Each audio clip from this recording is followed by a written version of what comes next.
joining us, we are live from Kampala, and we are having our third webinar series under the theme Campaign Finance Laws, and we are asking ourselves the question: is East Africa ready to curb monetized politics? And with me, I have a representative from Kenya, Kennedy Masime, who has joined us live from Kenya. We have also a colleague from Tanzania, Israel Irundi, who has joined us. And also we have our colleague from Rwanda, Gani Aponia, who has joined us. And from Uganda, we have two colleagues. One is Henry, who has just been sharing the context of Uganda. And also we have with us Honorable Joe Makamateka, who is sharing with us our experience. Like I said, you can be part of this conversation and follow us on our social media platforms, and put your questions there. We'll be able to attend to them. Now, let's switch it a little bit up and look at the Q&A. And I will not be adding any form of formal format or following order, but let me, at this point, bring in Honorable Joe Makamateka. From your experience, because on the panel, you are the only politician who has lived what we are discussing. From your experience and from your view, do you think a law legislating campaign finance can cure the challenges that especially women face in an environment that is full of men, dominated by men who have access to resources, but also very commercialized in nature? Is the law the cure to this problem? Honorable. Thank you very much, Felix. I think a law is not the cure. And I think that's why Uganda has not been so keen on having a law in place. And even to be direct to answer the question whether East Africa is ready to regulate campaign financing, my answer would be no. Simply because the chief beneficiaries of this malpractice are the would-be enforcers. Those, if you put the law in place, those who are supposed to enforce it are the main beneficiaries of not having campaign financing. And so that's why it will not work.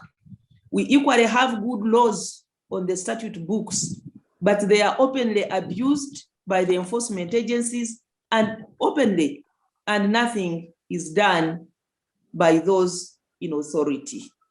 And so I don't see any use that a law would do. Governments must undertake to isolate perpetrators and have them face heavy penalties so as to build integrity and restore hope amongst our people. Otherwise, as someone has said, there's no democracy to talk about now, for as long as people buy themselves into positions of leadership. And right now, what we have, when you buy your way into politics or into positions of leadership, we end up having personal representatives rather than people's representatives. And I think it is Henry who has said, you see, when people get there after spending so much in the campaigns, they now want to, first of all, it creates a sense of entitlement. So they now go and they want to replace what they lost in the campaigns. It is not surprising, therefore, that in a country like Uganda, where you have more than 500 members of parliament, you will see only 30 or 50 at a sitting, because they are trying to recover money that they lost. As for women, you all know that women face so many impediments. Sorry. You know that women face so many problems, most especially the culturally assigned roles, responsibilities, and expectations. You are a woman, you are somebody's wife, you are somebody's daughter. You are not supposed to raise your voice. You are not supposed to be out there holding meetings and looking for votes. You can't even ask for money to help finance your campaigns. And you are not supposed to be out there in away from your home in parliament. So the women have to earn the respect and support of their husbands and their families before they can engage in leadership roles. They are constantly intimidated, even when they are highly educated, and when they attain positions of leadership.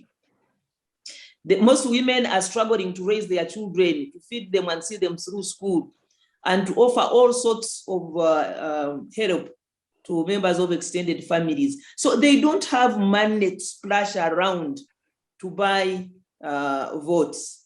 And so when these positions are based on money, then the women are disadvantaged, they are disempowered, and they are left out.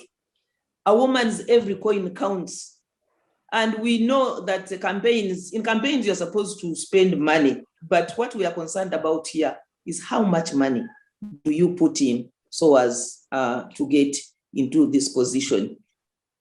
Unregulated campaign financing makes it almost impossible for women to compete directly with men for the constituency seats.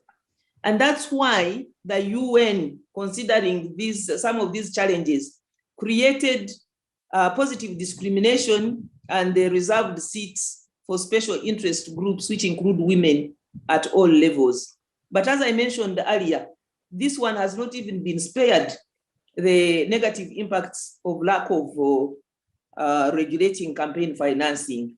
So you find men buying off entire electoral colleges so that they can they fight women who are strong. And so women in Uganda chose that they will have it on the basis of adult suffrage. And of course, this is so expensive. Secondly, if you will allow me, because of this tokenism of creating special seats for the women, now women handle bigger areas. You have women representing districts, which districts are represented by several male MPs. For example, the district I was representing has 3 men constituency MPs. And these ones will easily gang against the woman, especially if they think the woman is strong. We have already said that unregulated campaign financing creates that sense of entitlement. And let me tell you, my brothers and sisters, women are natural carers. They want to reach down and touch hearts. They want to be seen to be creating impact in their communities. They want to have programs that will uplift the women and their households, to pay school fees here and there, help people pay school fees here and there, to mourn with those who mourn, to dance and celebrate with those who are celebrating. And when the women representatives are not able to do this, they are disillusioned. And you do not want disillusioned leaders. I want also to say, if you can give me a minute, I want also to say that women are naturally wired with a higher sense of integrity. So paying out money to buy votes threatens their worth of existence to the core. It bothers us so much.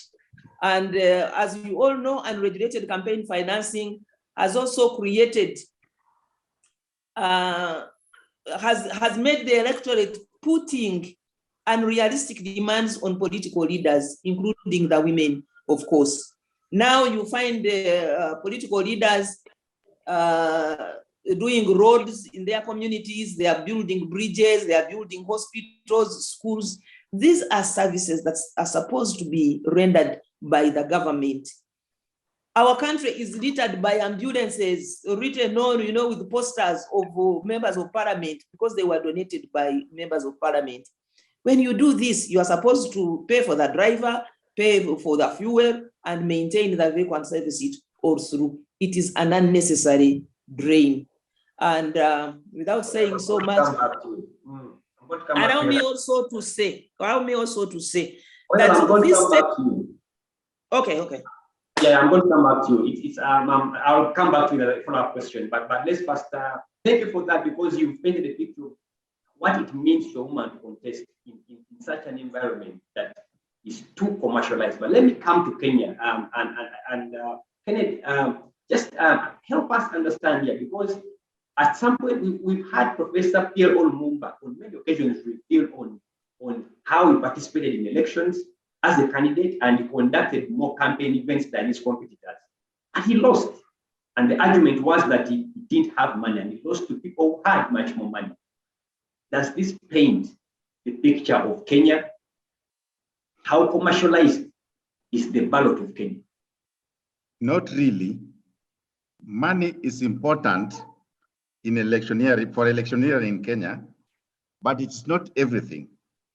I'm saying this because I've seen complete paupers being elected and tycoons being rejected by the voters. In the last election, I think there was a 24-year university student who was elected. He didn't even have money, no car. I think the president bought him a car after he got to parliament. So it's a bit complex than that. There are a number of factors at play. Money is just one of them. You need to identify, first of all, Kenya is very heterogeneous. You need to know where which constituency and the context that obtains there. There are places where just by identifying with your constituents, attending funerals, mourning with them, being part of the community can get you elected. There are areas where they grow, for instance, coffee, sugar, fighting for their rights vis-a-vis these crops can get you votes. There are regions where they have presidential candidates. Aligning properly, you can ride a wave. You get the point. So money is part of it, but it's not everything. It's a bit more complex than that. Okay, but how significant is the contribution of money to the equation? Can you give all those factors minus money? Sorry? Because can all those other factors other than money primarily catapult you into being voted in Kenya? Or can you apportion the significance of the influence of money in the Kenyan politics in terms of outcomes? Of course, it is very important. I was just distributing the notion that money is everything. You need money to engage in elections because treating voters, vote buying, what do you call it?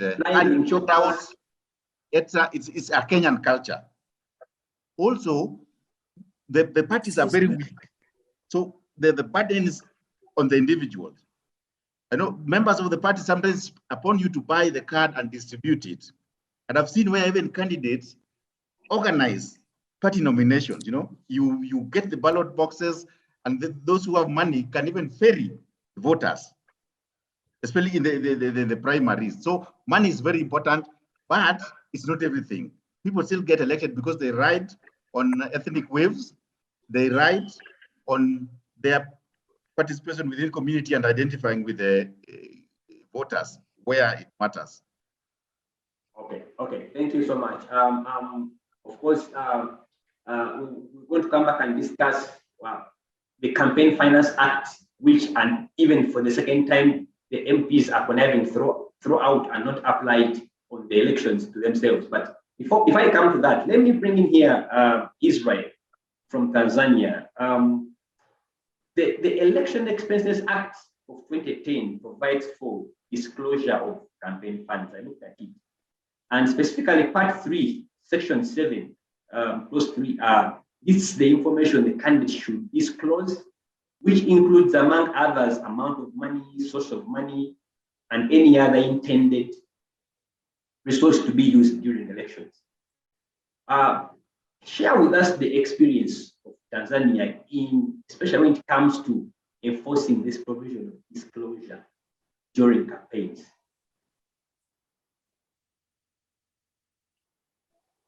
Israel? Israel? Oh, he's there. Before I answer your question, let me appreciate Honorable Jovan for the experience and Kenneth for the experience also trying in politics. But two things that I want to look at them is that there is always an importance of money, but also there is a comparison between financial capital and social capital. And Kenneth was trying to, which can be taught. People have to invest in people in terms of relationship building, and not investing in buying votes. But all the other thing is, Honorable Jova, you talked about things that the women can be ready to do, helping, paying school fees and so on. In Tanzania, one of the young person was approached and told, if you want to become a member of parliament, start going to that constituency, start buying, paying school fees, buying hospital equipments, and things of that kind. And then this guy was very worried that if that is the case, then I need enough capital so that I spend money before election, and then maybe I will go on, that will be my life, and I become the ATM, because people will be getting out of me money, not good ideas on how to do development. And if you remember the community, the constituency development funds, which were established, in my understanding, at one time I even was against it, because it was established so that each member of the parliament will be able to spend money to support development, which is in conflict with the available and current structure of development, where you have the local government authorities, you have the councils, which have to do to people. But then you get two things here. You have the member of parliament doing some developments, and you have the council doing some developments.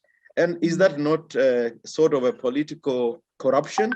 So we are instilling a culture of people buying votes before even they are even nominated. And even when they become in power, you even empower them more to do a lot of community support works, but they, in the name of the constituency or the name of the member of parliament.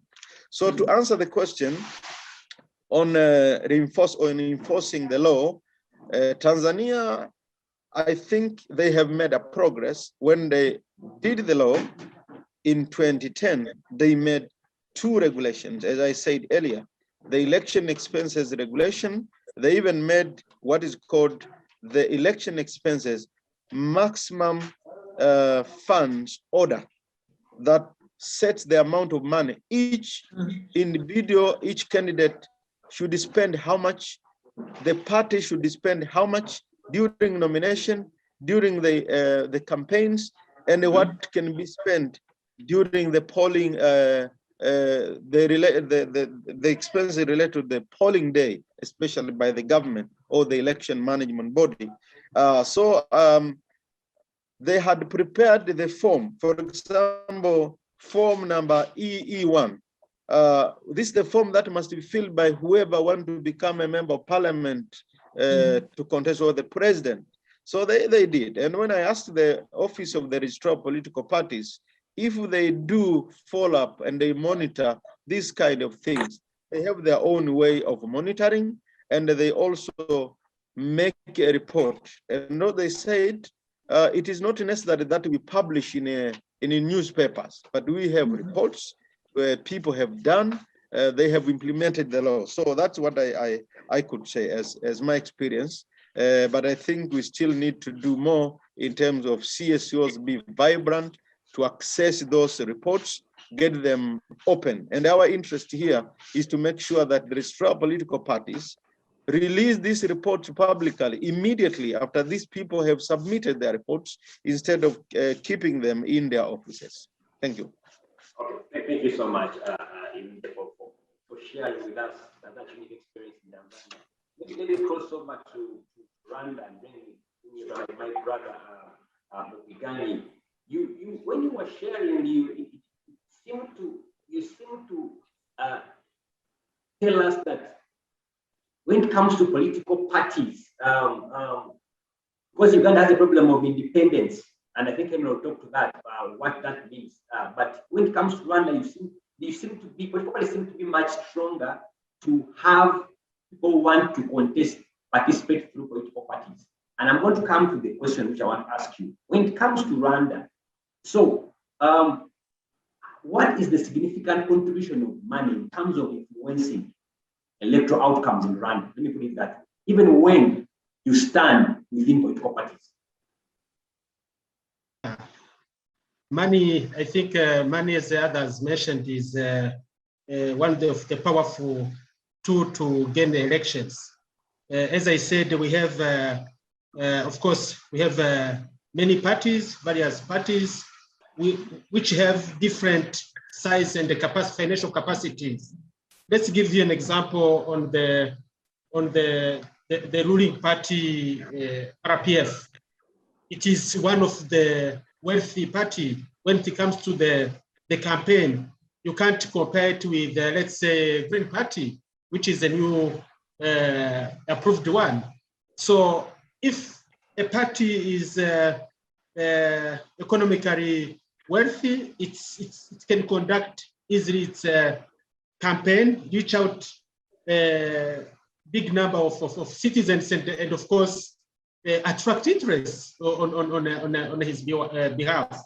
So the little contribution of the government, what the government is sharing to all the registered political parties is really very little compared to the intended expenses when you conduct a campaign, an election campaign. So, just a question there: is the money shared equally within political parties, or is the formula applied? Yes, it's shared equally as long as you are registered, and of course there is an equal portion that the parties are getting. The difference is on their own capacity. As we said, the parties are funded through the contribution of their members, donations or bequests or activities. Some of the parties have income generating activities. Others are still struggling to survive or living with even this little government contribution. So looking to the size of the parties, you can anticipate the outcome of the elections, depend to what the party has invested in campaigning. So in Rwanda, we see really that the ruling party is the stronger and very national wide present, while others are limiting their presence in the city of Kigali, and even the rural citizens are not do not know them. So this discrepancies in the financial capacity results at the end the difference or results in terms of election or presence in let's say in the parliament or even presidential elections. So this is probably the difference in Rwanda context, looking to the fact that the candidates are ruling on the name of their party. So depending which party you are affiliated, the chance to be elected in the specific seats are different. They depend to your party. How many parties are in Rwanda? We have 11. 11. Yes. Okay. I'll come back to you at some point. Henry, let me bring you here. Yeah, thank you so much, Uganda. Let me bring in here, Henry, concerning Uganda, because Kenya has a law, though they have suspended its use, and we'll come back to that. Tanzania has a law. There's some, according to what Israel is telling us, that there's some effort of enforcing it. Rwanda does not have a specific law, but also Uganda, we don't have a specific law that speaks to campaign financing. So, but why doesn't Uganda, what's stopping Uganda from having such a law? Thank you, Felix. And of course, when it comes to Uganda, the story is not different from the story of Kenya. It would seem as if the legislators do not want to change the status quo. And because all the efforts that have been in place to ensure that there's some semblance of a campaign finance law seem to have not captured the interest legislators, and because one of the things they fear is if you have a law in place that requires you to declare the sources of your money, many of the legislators do not want their sources to be exposed. If you have a law that requires you, that puts a ceiling on how much money you can spend in an election, many of the legislators here want to spend and spend until they can spend no more. They don't want to be fettered by any piece of legislation. And so the interest has not been there. You would recall that in 2017, the Attorney General tabled 5 electoral amendment laws in Parliament. And at least 3 of these had campaign finance provisions. But at the end of the day, the efforts we put in notwithstanding, the 10th Parliament voted overwhelmingly to defer these amendments to the next Parliament, the 11th one. Now, when the 11th Parliament came, as part of their rules of procedure, the Speaker decided that all the business of the 10th Parliament shall not be carried forward into the 11th Parliament, and therefore there it fell. But the thing is, the bigger question is who stands to benefit or to profit from a situation where there are no campaign finance laws? And you get to see that a legislation cannot pass or be enacted if it is not in the interests or on the heart of the party in power, the dominant party. And one of the things that legislating on campaign finance is not one of the things that are on the mind of this dominant party, the NRM. And therefore, the support, first of all, the political will to legislate and regulate money is not there. Never mind that there have been some, what is it called, posturing and rhetoric from the president himself saying, oh, we must do something to control money in elections. But when it comes to the actions, you don't get to see that coming through. So it's the lack of interest and support. One, from the topmost office, I think the head of state does not want it. The party in power, which has a commanding majority, a party that enjoys the tyranny of numbers, does not like it. But also the opposition side doesn't seem to like it. Everybody seems to be fearing the unknown because it is not clear how the electoral playing field would change as a result of enacting a campaign finance law. That's what I think. Thank you, Henry. We are still discussing campaign finance laws. Is East Africa ready to carbonitize politics? And with me, I have 5 panelists from Uganda. We have Nalbojo Kamateka, the only lady who is giving us the perspectives from a back experience as a politician. But with me also, I have Israel Ilinde from Tanzania, and also I'm joined Kennedy Masime from Kenya. Then I also have Mupigani Apollinaire from Rwanda and Henry Muguzi from Uganda, and we are making sense of whether time has come for East Africa to legislate on campaign financing. Picking up from Henry, let me cross to Kennedy. Kennedy, help us understand why Kenyans for the second time, they choose not to enforce or apply the loan campaign financing, yet we are heading into elections. It's the second time it's happening. Why is it that Kenyans choose not to try out that law? Thank you. Let me begin by emphasizing that, as I mentioned earlier, the Election Campaign Financing Act 2013 is just one of campaign or political financing laws in Kenya. So there are already some other laws in place that can be implemented, but even those are not being implemented, or they are implemented haphazardly.